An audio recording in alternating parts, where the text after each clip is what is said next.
Hey guys, welcome back to my YouTube channel. So today I just want to do a quick little video and talk about the Uber Tesla rentals I've been seeing everywhere. I don't know if you guys have a lot of them in your city or state, but here in Nashville I see them all day, every day.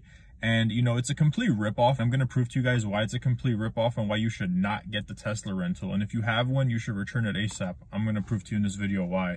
So if you go into Uber app, it says it's $300 a week for the rental. And you know, with that, you get unlimited mileage, insurance is included, and you don't have to worry about any of the maintenance or anything like that. But what they're not telling you is that the $300 is not including taxes and fees.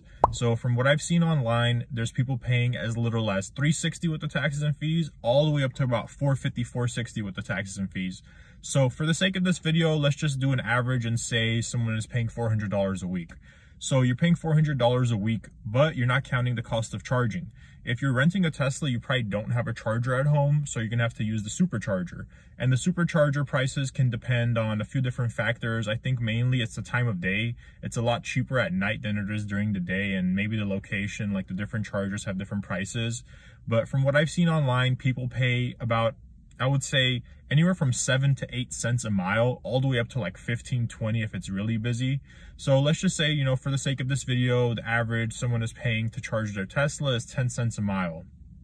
Now, let's say someone is working 50 hours a week and they're making a gross hourly income of $25 an hour, which I think is fair because, you know, earnings are down. Even though you have a Tesla, you get the EV bonus, $1 per ride. You know, earnings are down.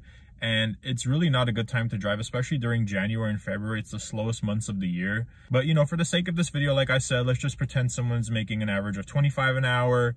Let's say they're working 50 hours a week, so they're making $1,250 a week gross. So from that $1,250, like I said, you're paying $400 a month for the weekly rental. So let's subtract that. You're going to end up with what, $850? And now let's subtract the cost of charging. So let's just say you're getting $1 a mile. You know, you might get more or less, probably less because earnings are down, but you know, you get the EV bonus and all that. So whatever. For the sake of this video, once again, let's just say you're getting $1 per mile. That means you're going to drive 1,250 miles in that week. So if you're getting 10 cents a mile on the supercharger, you're going to pay $125 for charging. So we're going to subtract that $125 from the $850. Now you're at $725 profit after accounting for your weekly rental fee and your supercharging fees. So $725, but you work 50 hours. So if you do the math on that, you're making what, less than $15 an hour? You know, if you go on Indeed and you look up Chick-fil-A, for example, like the Chick-fil-A here near me in downtown, they're paying, I think, $16 to $18 an hour. So you're basically making less than a high school student who's working at Chick-fil-A with no work experience at all. And yeah, you do get a little bit of tax write-offs, not as much as a normal driver, because if you drive Uber with your own car, you get the standard mileage deduction, which is about 66 cents a mile. You don't get that deduction if you're renting. Sure, you can write off the cost of the rental and the cost of charging, but it's not going to be as much as a 66 cent per mile deduction. So you will have some tax savings, but you're also not getting any sick pay or vacation pay like you would at the Chick-fil-A I'm using for an example. So, you know, at the end of the day, I think it's a major ripoff.